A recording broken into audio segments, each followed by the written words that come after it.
is SpinCheck Live with Leonardo Puglisi. Well, a very good evening to you on this Thursday evening. Thank you so much for tuning in to SpinCheck Live. It's just gone 8 p.m. Australian Eastern Daylight Time, and we are very close now to the Victorian election. Today, party nominations for candidates closed with Victorian Electoral Commission. At midday tomorrow, independent candidates have the cut-off for nominations. So it's really full steam ahead here. Then we will start to see pre-polls opening, how to vote cards being released, all those pesky preference deals in the upper house with group voting tickets.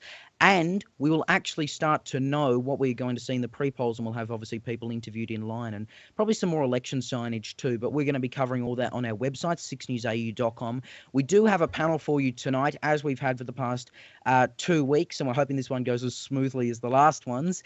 We're obviously speaking to all minor parties and independents. Our first ever Companions and Pets Party guest is John Hutchison. He is the party's chairperson. He's also running in for the seat of Morwell, Tracie, Lund. So it's obviously going to be a great panel for us tonight. Guys, thank you both for coming on. It's obviously, you know, a very tight race. Tracie, I'll start with you because, as I mentioned, the independent candidacy nominations close tomorrow. Have you gotten yours in? Yes, I was really early off, on that, and I put that in straight away. So, yep, I'm ready to go. John, obviously, you've had the extra challenge, I guess you could say, of having to actually set up your own party here in a pretty short amount of time, but you did get registered pretty early on, which is, a pretty good achievement there. How's that all been? And also given you're running yourself in Eastern Victoria.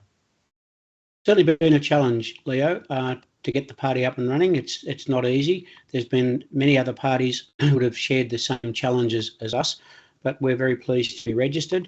We've got our 16 candidates standing in the upper house, and we've got 1 candidate standing in the lower house. So we're very pleased. We've got a very, very good group of people who are representing us, and we're very excited about a couple of weeks' time. I also note, John, as I mentioned there, you're also having to run yourself in the Eastern Victoria region. That is obviously an added thing here. Why do that as well?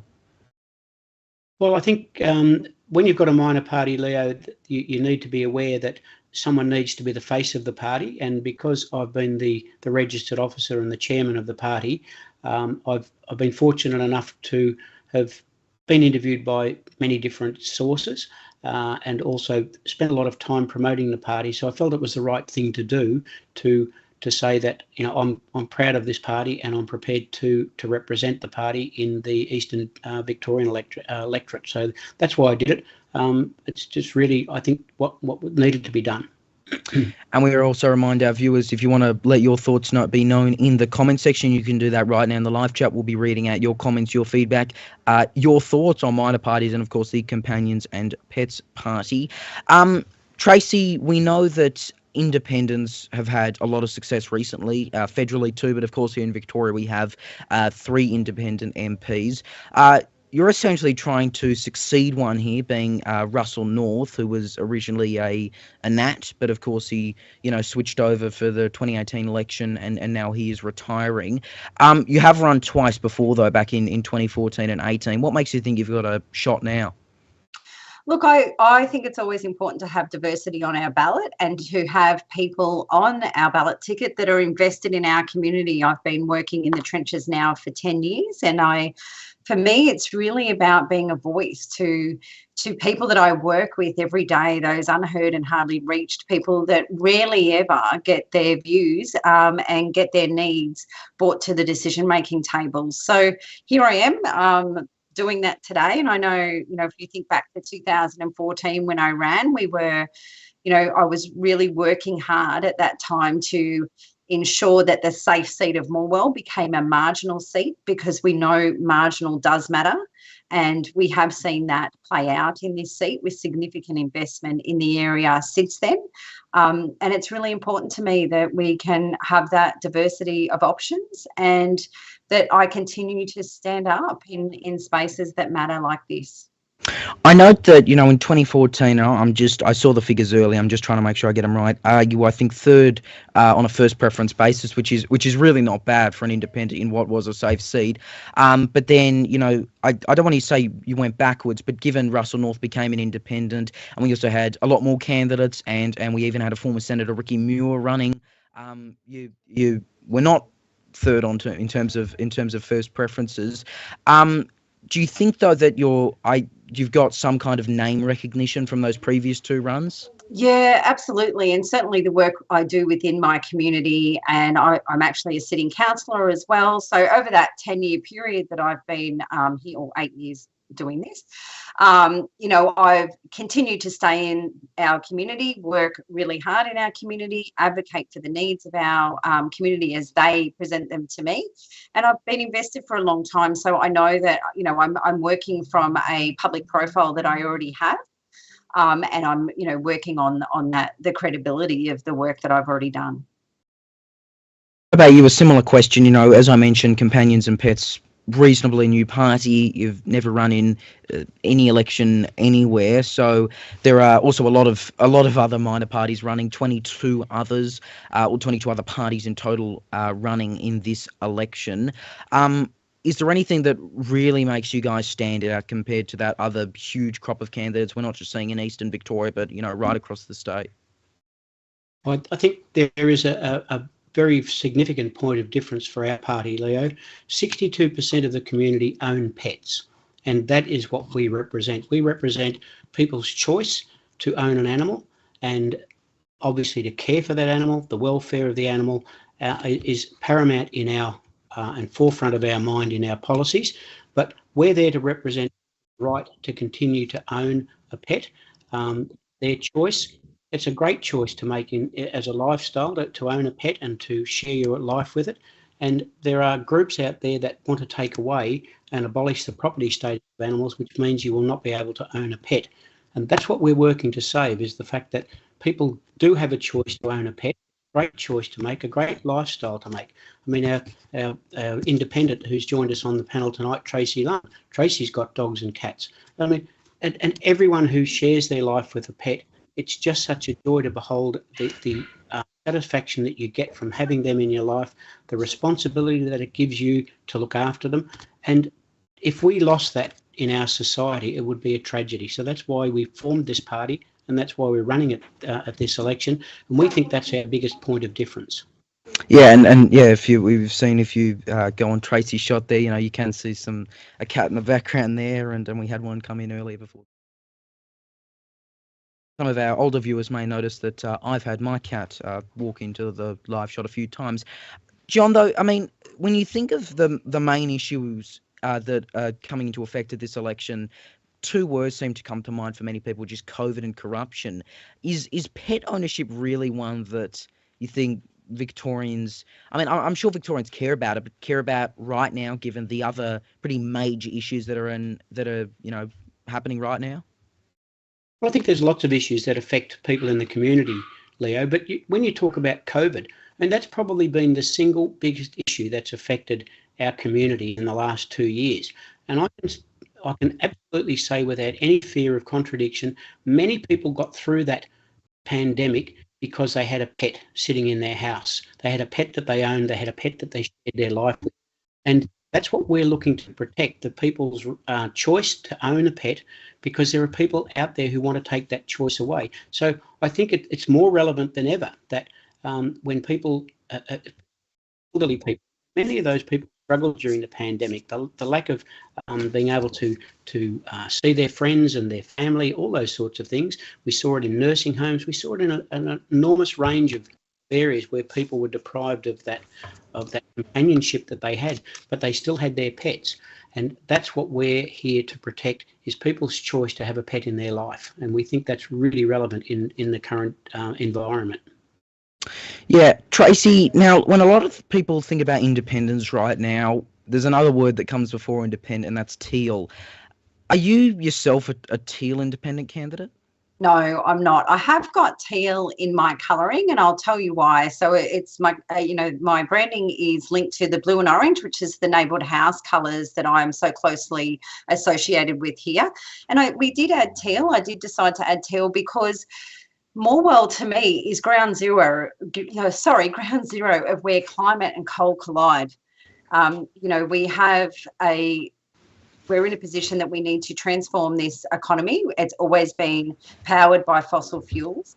It's not necessarily a choice. Many in our community, are struggling with the where to from here, and that move away from coal. But we know that we must do that, and we know that it's in our climate and environment's interest, and we do have a moral obligation to address it.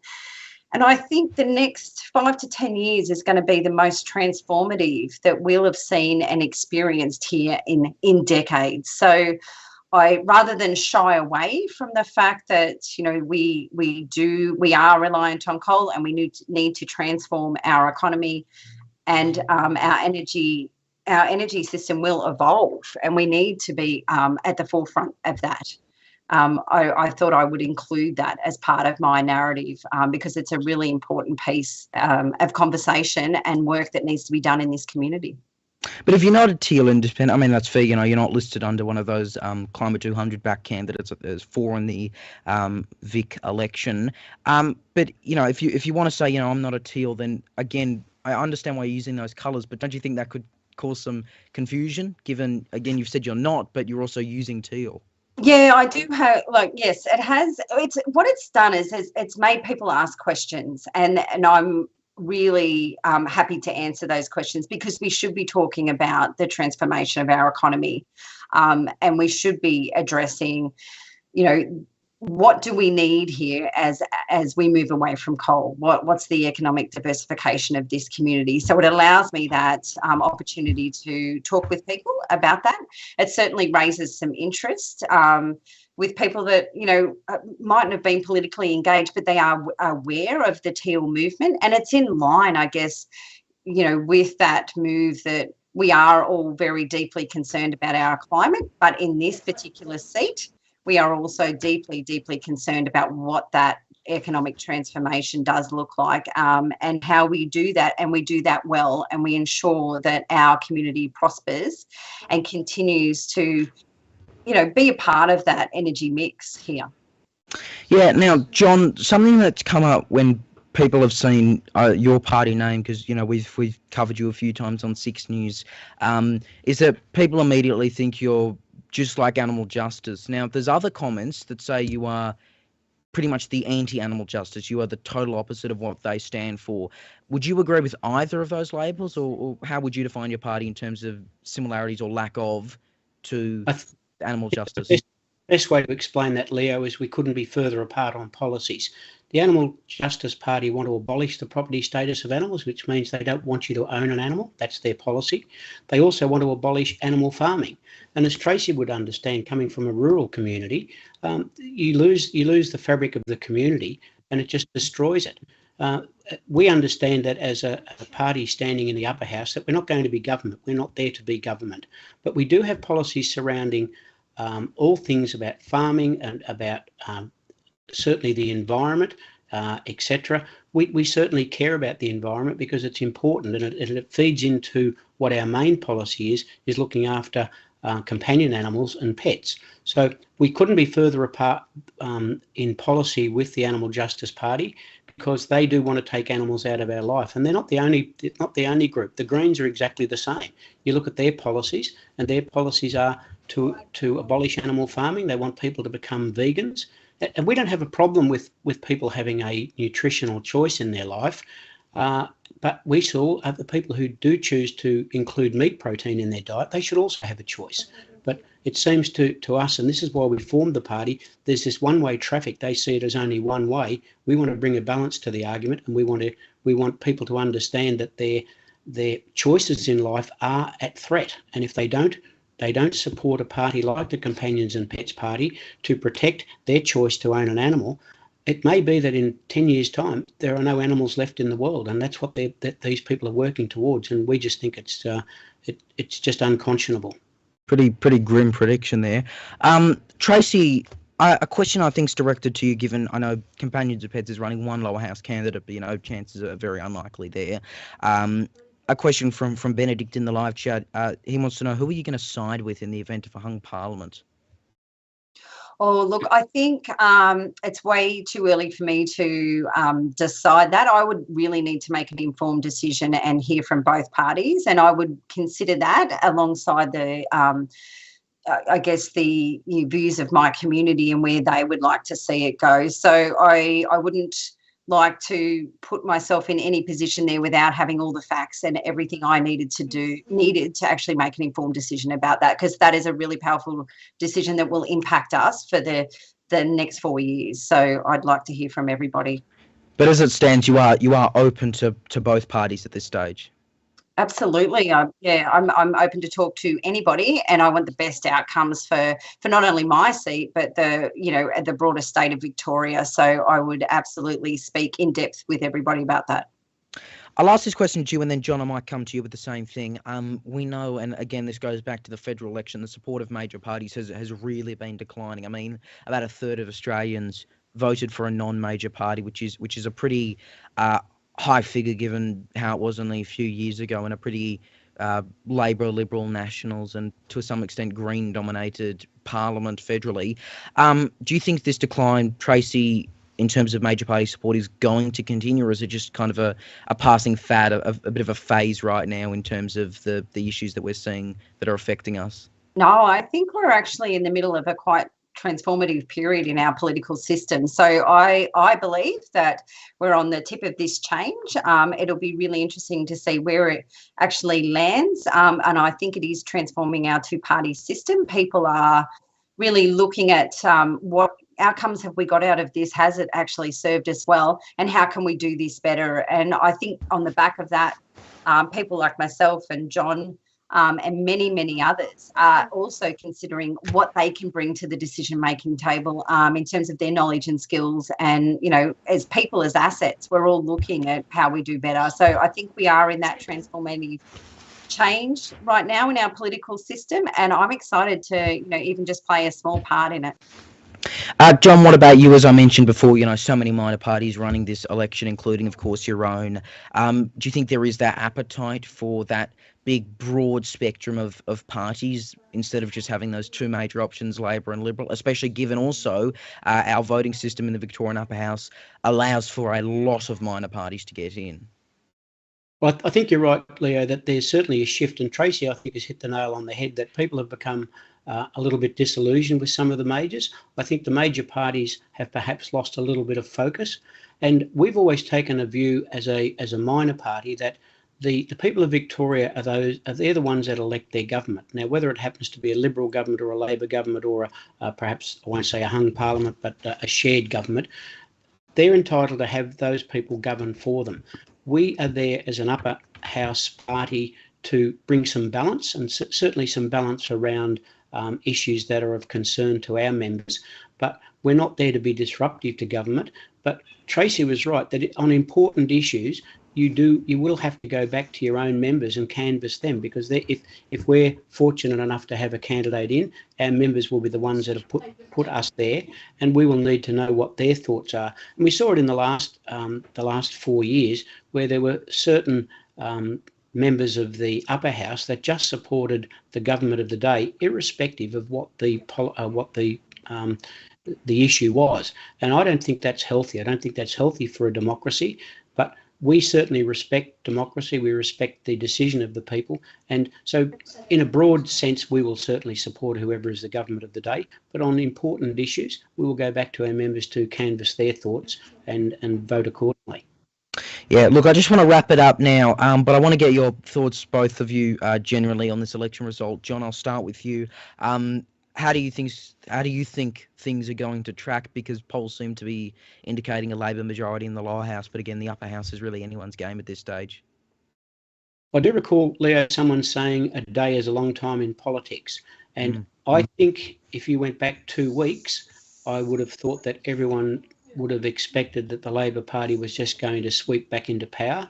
I think there's been a bit of a shift, and I think that some of the people to think about the last 2 years and the things that have affected their life over that period of time. We saw Tracie talking about that. And I think that this might be a closer election than people think, and a very interesting time over the next 2 weeks.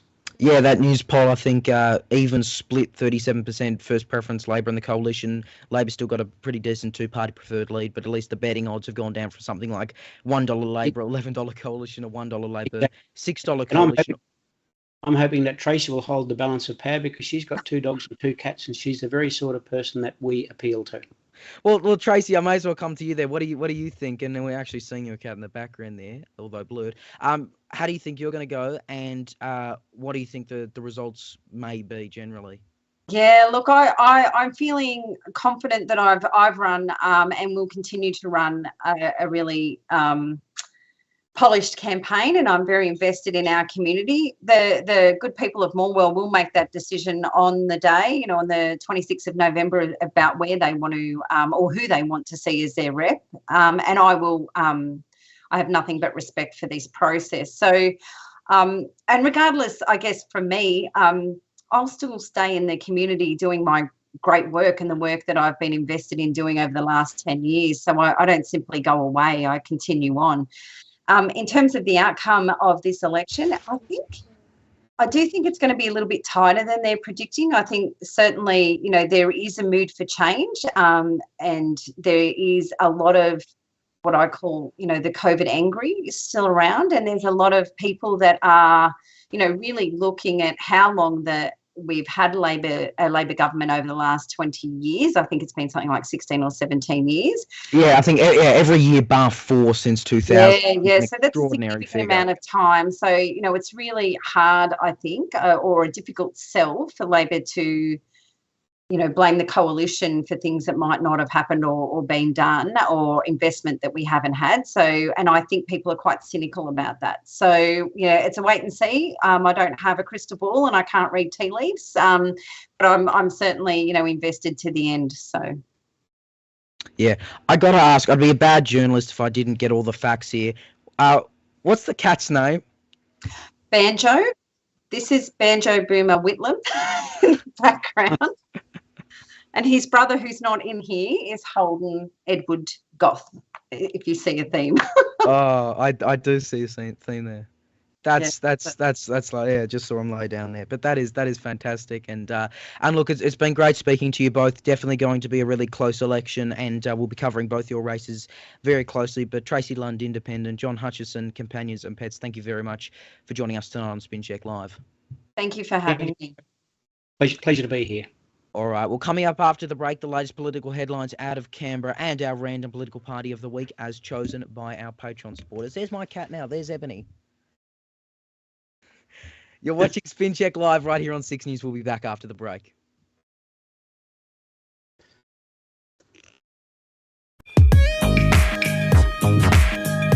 Tracie.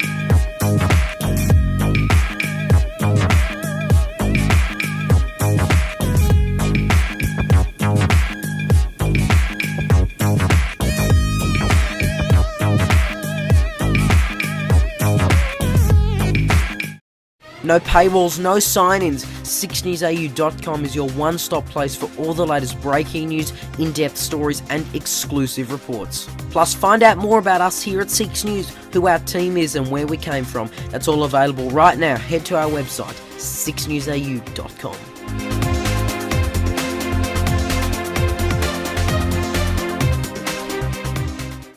When big news breaks, It pains me to announce that I have no option but to resign from the office of Premier. Reimpose stage 3 stay-at-home restrictions effective from midnight tomorrow night. 6 News is there for you. This was a scene of what some are describing as almost a riot, violent confrontations with police and protesters. Bringing you up-to-the-minute coverage that's focused on the facts. I just wrapped up a call with the Trump campaign. The waters have begun receding in southeast Queensland now. The cleanup begins. No matter the time. Welcome to this 6 News major breaking news we have for you. No matter the place. Yeah, sorry, I'm at the supermarket right now. You'll always see it first right here on 6 News.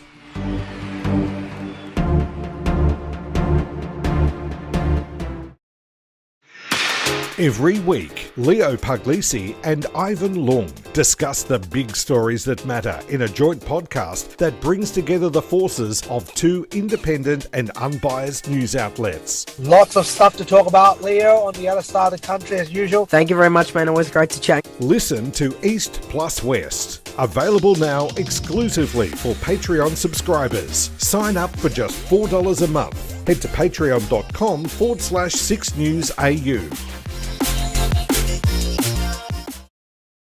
6 News, proudly sponsored by Blackmagic Design. Find out more at blackmagicdesign.com.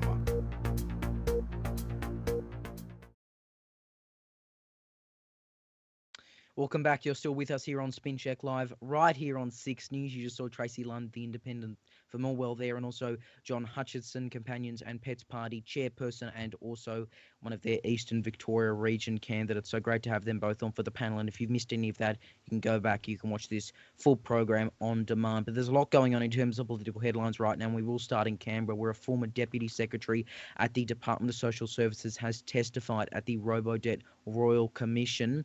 That was in the face of receiving adverse legal advice about the Centrelink Robodebt scheme. However, after receiving that, she did not take any action to stop it from advancing. She admitted she was too afraid to speak up when she received that advice that the quote-unquote income averaging method was illegal. This is an exchange between Serena Wilson, the former Deputy Secretary for Social Security at the Department of Social Services, and Senior Counsel assisting the Commission, Justin Gregory. You effectively replied in a manner which conveyed the government will is paramount here. I replied in a manner which indicated that the government wanted to expand what I then understood to be the 15-16 budget measure with a further 2 years, which at that time I believed would not involve income averaging. But irrespective of your belief, you have a relatively senior officer in your department asking you for guidance about something they are concerned about. Yes. And your guidance as Deputy Secretary was to say we're not raising it. Yes. Clearly, in hindsight, I could have done more. And should have done more. I wish I'd done more. And should have done more. It was your duty to do more. The Commission continues.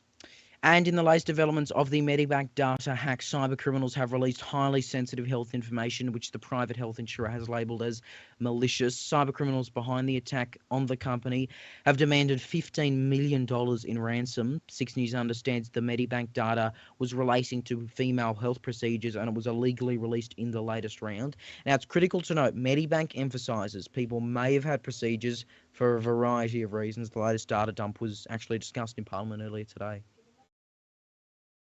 Yesterday, I indicated to the Parliament that the consequences of the Medibank hack were likely to get worse, and today those fears have been realised. And I want to say particularly to the women whose private health information has been compromised overnight. As the Minister for Cybersecurity, but more importantly as a woman, this should not have happened. I spoke with the Medibank CEO today twice, with Minister Shorten and Minister Butler, and I made it abundantly clear of the expectations of the Australian community about what this company owes to its customers, given what has transpired here. The government has supported the company's decision not to pay a ransom. There is a warning people should not search for the data. Medibank says the fact the information has been released to the public is deplorable. And just finally, on a bit of a lighter note, to our rant and political party of the week, as chosen by our Patreon subscribers at patreon.com/sixnewsau. It is the Democratic Party, which existed from around 1920 to 1925 only in New South Wales state politics. And the party was formed by Patrick Cleary, the leader of the New South Wales Catholic Federation, who you're actually seeing on screen now, who is representing Catholics. Now, they did not win any seats when they were first contesting in 1920. However, they did have their first ever electoral success 2 years later when Cyril Fallon, that's not him by the way, that's still Patrick Cleary, was elected as one of 5 members for the seat of Eastern Suburbs. However, by the time the 1925 election rolled around, he was actually no longer in the party. The party was effectively dead, and he ran as an independent Catholic candidate and lost. A separate Democratic Party existed from 1943 until 1945, also in New South Wales, and there is a new Democratic Party of Australia, which, as of right now, only has a Twitter account, but you know, they technically exist, and you can see the full list on our A to Z list of every political party that's ever existed on our website right now, sixnewsau.com, and to vote in those weekly polls for exclusive benefits and for the latest edition of East Plus West with WAMN News. You can subscribe for just $4 a month at patreon.com/sixnewsau. That's the numeral, not the word. Well, it's been great for you to have your company, I should say, on this Thursday evening. Again, great to have Tracie, Lund and John Hutchison on earlier. And of course, we'll be covering the Victoria election on our website, sixnewsau.com, on our Sunday night bulletin, and 24/7 on social media at 6newsau. I will see you back here on Sunday. For now, though, I'm Leonardo Puglisi. Have a good night.